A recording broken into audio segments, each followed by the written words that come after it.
Let's start with what might be the single most powerful behavioral tool for improving your sleep. Light. More specifically, natural sunlight exposure within the first hour after waking. This isn't just a nice suggestion. It's a fundamental requirement for aligning your brain and body with the natural 24-hour day. You want to wake up with energy and fall asleep with ease? It starts here. Here's how it works. Hide your eyes, not in the part that helps you see shapes or color, but in a specialized layer of cells called intrinsically photosensitive retinal ganglion cells. There are sensors that detect brightness, especially blue light from the sun. These cells send a direct signal to your brain's master circadian clock, located in the suprachiasmatic nucleus of the hypothalamus. This clock regulates virtually every biological process: sleep, alertness, hormone release, body temperature, even immune function. When you expose your eyes to natural sunlight, ideally within 30 to 60 minutes after waking, you trigger a cascade of biological events. First, it stops melatonin production, the hormone that makes you feel sleepy.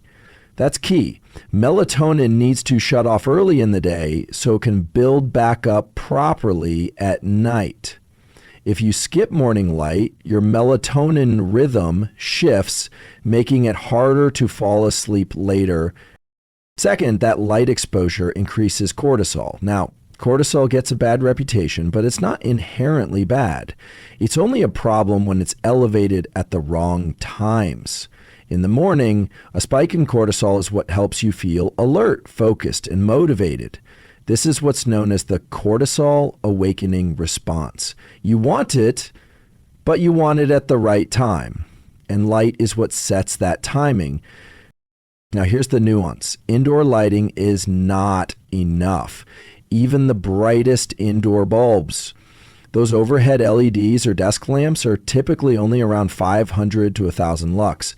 But what your circadian system needs is at least 10,000 lux to function optimally. Even on a cloudy day, outdoor light gives you far more, 20,000 to 100,000 lux depending on conditions. That's the difference between barely nudging your internal clock and locking it in like a laser. So what's the protocol? Go outside as soon as possible after waking. Within the first hour is ideal. Spend 10 minutes in sunlight if it's clear, 20 to 30 minutes if it's cloudy. You don't need to stare at the sun. In fact, don't. But do make sure your eyes are open and not behind sunglasses. Glass windows block key wavelengths, so standing by a window doesn't count. It needs to be direct, unfiltered light hitting your eye. Do this consistently, every day. It's not just about today's energy. It's about training your system to know exactly when to be awake and when to shut down. Miss this window repeatedly, and you're sending mixed signals to your brain. That's when you wake up groggy, crash mid-afternoon, and lie awake at 2 a.m. wondering why your brain won't turn off. Light in the morning is not optional. It's the anchor for everything that comes after. Well, let's talk about caffeine, specifically when you consume it, because timing matters, and getting this one habit right can dramatically reduce the midday crash that so many people mistake for just being tired or needing more coffee. Here's what's really happening and how to fix it with precision. Caffeine doesn't give you energy. What it actually does is block a molecule called adenosine. Adenosine builds up in your brain the longer you're awake. Think of it as sleep pressure.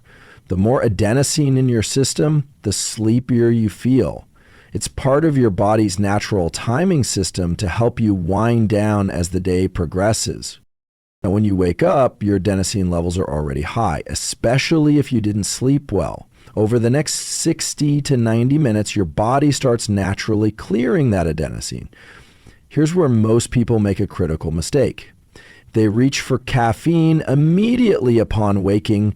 That caffeine binds to the adenosine receptors in your brain and masks the sleepiness, but it doesn't eliminate the adenosine itself. It just sits there, waiting.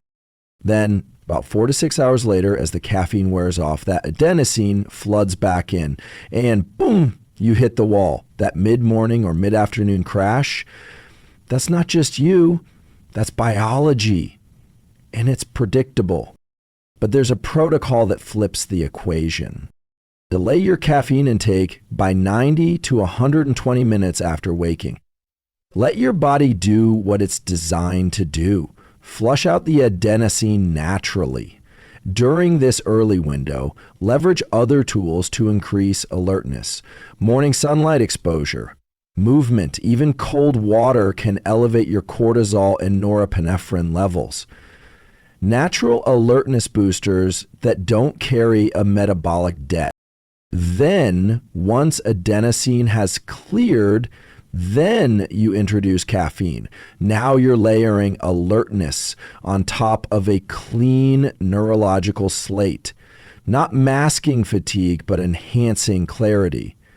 This timing makes the caffeine more effective, longer lasting, and far less likely to result in a crash later on. Another benefit, your afternoon energy stays smoother, because when you delay that initial caffeine hit, you reduce the likelihood of needing a second or third dose later in the day, doses that can easily bleed into your evening hours and interfere with sleep. And when sleep quality drops, your morning adenosine starts even higher the next day, making you more dependent on early caffeine again. That's the cycle most people are stuck in. So here's the protocol. Wake up. Hydrate. Get sunlight. Move your body. Wait 90 to 120 minutes. Then consume caffeine if needed. This isn't about willpower. It's about using your neurobiology to your advantage. Small shift, big impact. When you time caffeine properly, you're not just avoiding a crash. You're stabilizing your entire energy arc for the day. And once you feel the difference, you'll never go back. Let's dive into something that sounds counterintuitive, but is actually one of the most effective physiological levers for improving sleep, using heat. Yes, heat to cool your body down and trigger deep restorative rest.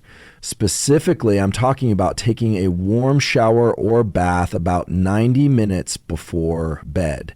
Not just for relaxation, but to engage a very specific thermoregulatory mechanism that enhances sleep onset and depth. Here's the underlying biology. Your body temperature follows a natural rhythm across the 24-hour day. It's high during the day when you're most active, and it begins to drop in the evening to signal the brain and body that it's time to sleep. This drop in core body temperature isn't just correlated with sleep, it's required for it. You can't enter deep sleep unless your core temperature decreases by about 1 to 2 degrees Fahrenheit. This is where the heat trick comes in. When you expose your body to warm water, say in a shower or bath, you cause your blood vessels, especially those near the surface of your body, to dilate. This process is called vasodilation. It pulls heat away from your core and pushes it toward your skin. So after you step out of that warm shower, your body begins to rapidly cool.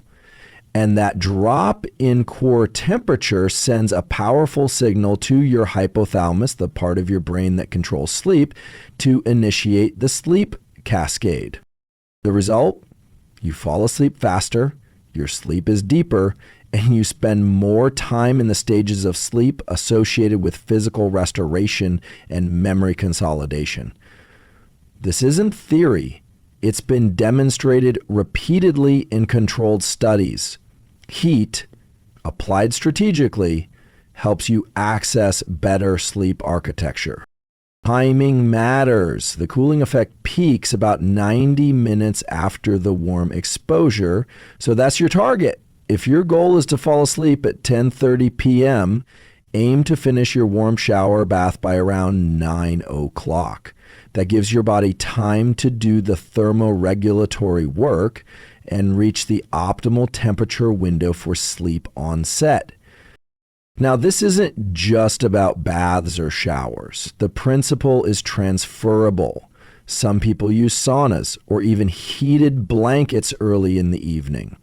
Same mechanism, same outcome, but the key is what happens after the heat, the drop. That's the trigger your brain is looking for.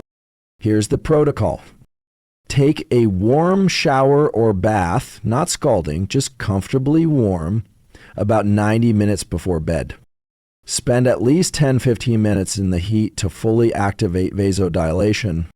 Step out, dry off, and allow your body to cool in a normal room temperature environment. No need for cold plunges or extreme temperature swings. Just allow the natural drop to occur. The result? Faster sleep onset, better sleep quality, and a smoother transition into your night's recovery process. So don't think of that evening shower as a comfort ritual. Think of it as a scientifically validated thermoregulation protocol, an on-ramp to high-quality sleep, timed with precision.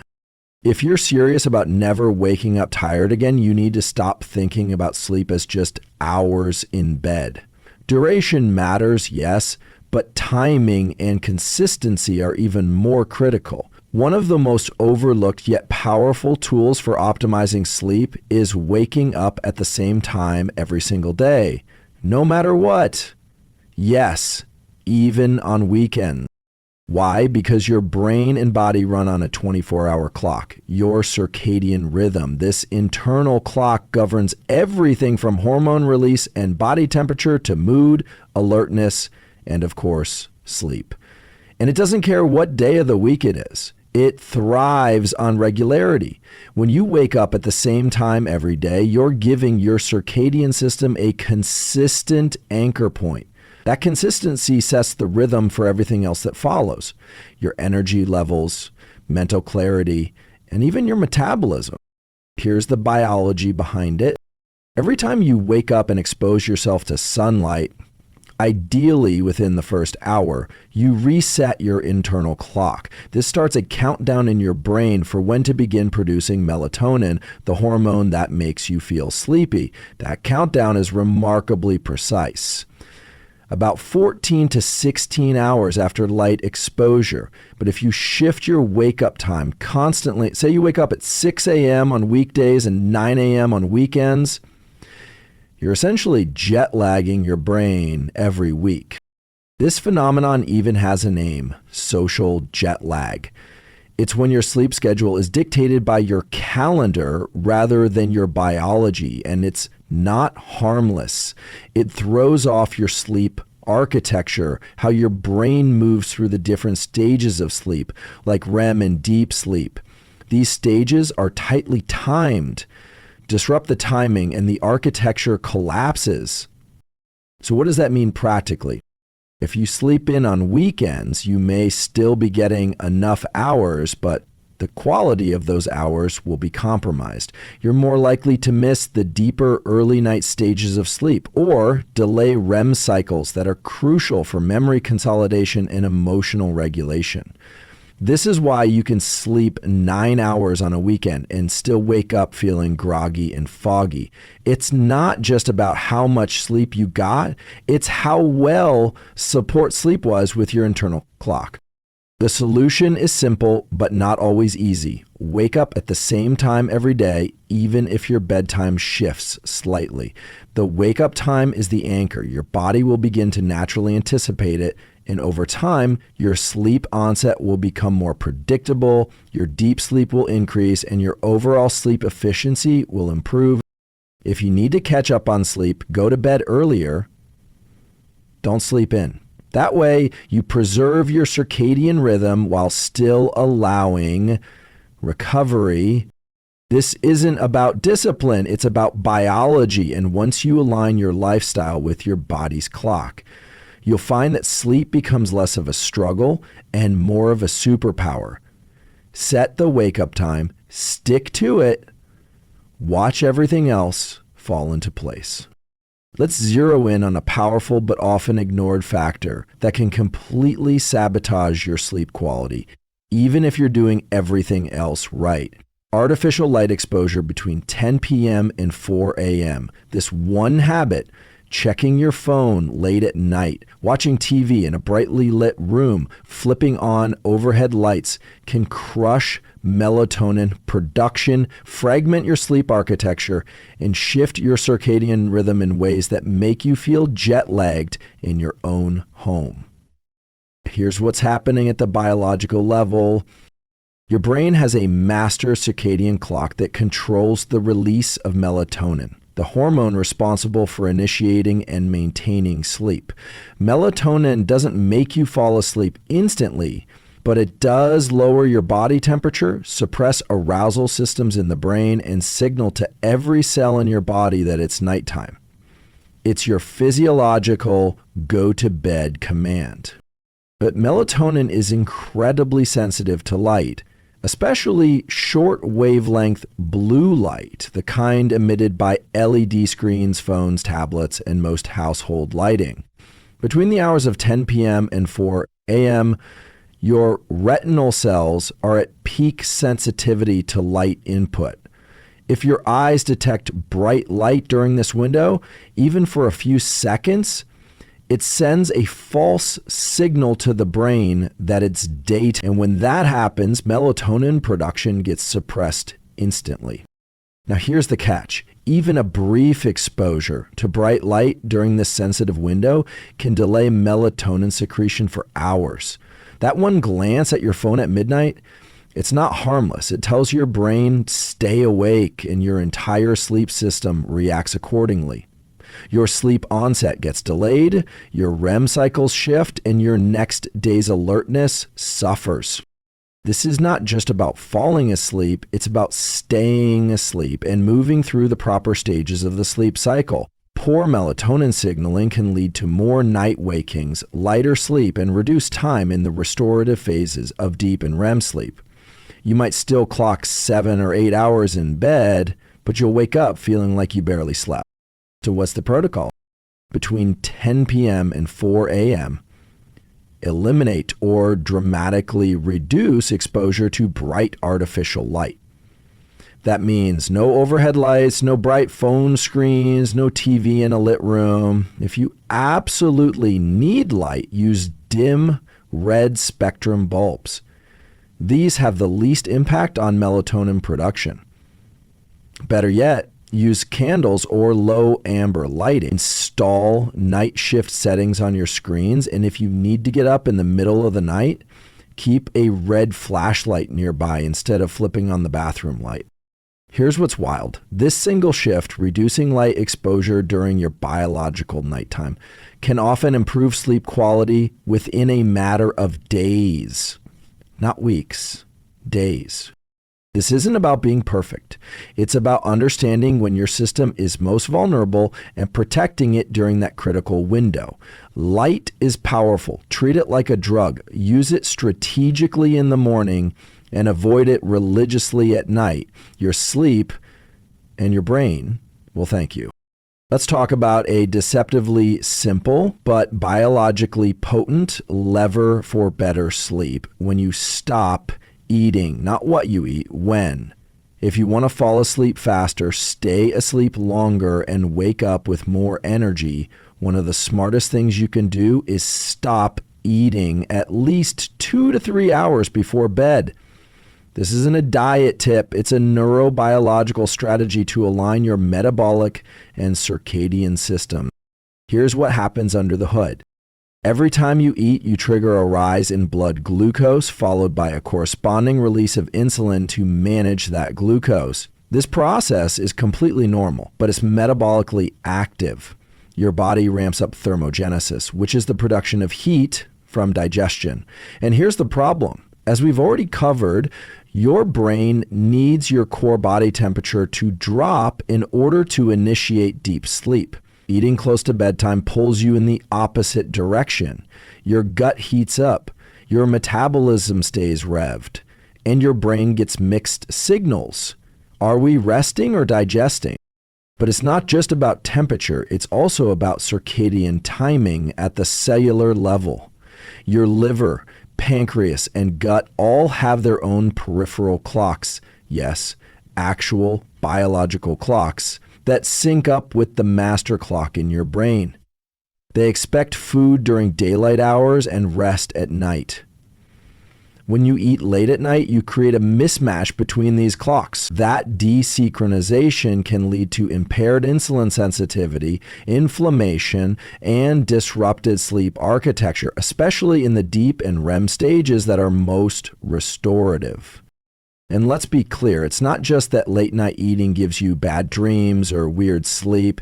It fundamentally shifts how your body regulates hormones and temperature overnight. You may fall asleep, but your sleep will be lighter, more fragmented, and less restorative. You'll likely wake up feeling groggy, not because you didn't sleep long enough, but because your systems were working overtime on digestion instead of repair. So here's the protocol. Finish your last meal at least 2 to 3 hours before you plan to sleep. If you're hungry right before bed, a small protein-rich snack is better than a carbohydrate-heavy one. But ideally, you want to avoid eating altogether. Try to consume the bulk of your calories earlier in the day when your metabolic rate is higher and insulin sensitivity is optimal.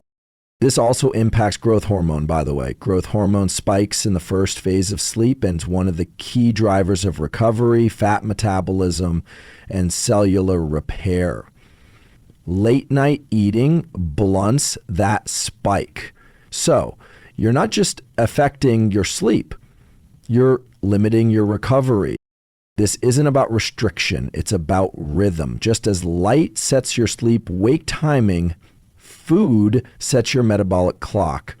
When you respect that timing, when you stop feeding your system late at night, you create the physiological conditions for deep, uninterrupted, high-quality sleep.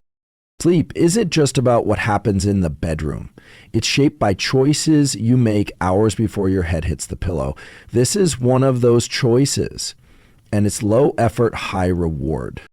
Let's talk about breath. Not as some vague relaxation technique, but as a direct handle on your nervous system. If your goal is to fall asleep faster and stay asleep longer, one of the most powerful tools you can use is a specific form of breath work known as cyclic sighing. This isn't meditation, it's not visualization, it's a biologically hardwired protocol to shift your body and brain into a parasympathetic, calm state. Exactly what you need to transition into sleep. Here's how it works. Your autonomic nervous system has two main branches, the sympathetic, which controls alertness and readiness, and the parasympathetic, which governs relaxation and recovery. In order to fall asleep, your brain needs to downshift from sympathetic to parasympathetic dominance. That transition doesn't just happen automatically, especially if you're carrying stress, tension, or digital stimulation late into the night. That's where breath comes in. Cyclic sighing is a deliberate two-stage inhale followed by a long, extended exhale. Here's the protocol. Inhale through the nose deeply, then take a second, shorter inhale right on top of that first one, and then exhale slowly and fully through the mouth. Just one of these breaths starts to calm the body. A few minutes can profoundly change your physiological state. This works through a very specific mechanism. First, the double inhale inflates the alveoli, the tiny sacs in your lungs, and maximizes oxygen exchange while also releasing excess carbon dioxide. But the real key is in the long exhale. When you extend the exhale, you slow the heart rate through what's known as respiratory sinus arrhythmia. You increase vagal tone, meaning you're stimulating the vagus nerve, the primary highway of the parasympathetic nervous system. That one nerve connects the brain to almost every major organ, and when you activate it, you signal the entire body it's safe, It's time to power down. And this isn't just anecdotal. Controlled studies show that cyclic sighing significantly reduces anxiety, improves heart rate variability, and enhances sleep quality, all from just 5 minutes a day. No equipment, no supplements, no screens, just breath. Here's how to apply it. About 10 to 15 minutes before bed, sit or lie down in a quiet space. Begin a series of cyclic sighs. Inhale through the nose. Add a second inhale, then exhale long and slow through the mouth. Repeat for 3 to 5 minutes. That's it. You can do this in bed if needed, especially if your mind is racing or your body feels too activated to relax. It's an excellent way to disengage from thought loops, lower cortisol, and tilt the nervous system into parasympathetic dominance. Think of it this way. Your breath is the remote control for your internal state, and cyclic sighing is the most efficient button to press when your goal is sleep. It's not about trying to relax. It's about creating the conditions for relaxation at the physiological level. Breath can do that. And this specific protocol is the fastest, most efficient path to a calm mind and a body ready for deep, uninterrupted rest. The tools are simple, but the effects are profound. If you want to stop waking up tired, you don't need a new mattress or another supplement. You need rhythm, light control, temperature regulation, breath, and timing. These are not hacks in the gimmicky sense. They are grounded in biology, backed by data, and available to you right now. Start your day with sunlight, delay caffeine to avoid the crash, and anchor your mornings. Let your body wind down naturally with warmth before bed. Eat earlier to align your metabolism with your circadian rhythm. Avoid light at night like you'd avoid noise during meditation. It scrambles your internal signals. Wake at the same time every day to program quality sleep architecture, and when the mind won't settle, breathe in a way that tells your body it's time to let go. Sleep is not a mystery, it's a system. And once you learn to work with it, not against it, you stop chasing rest and start waking up ready every day.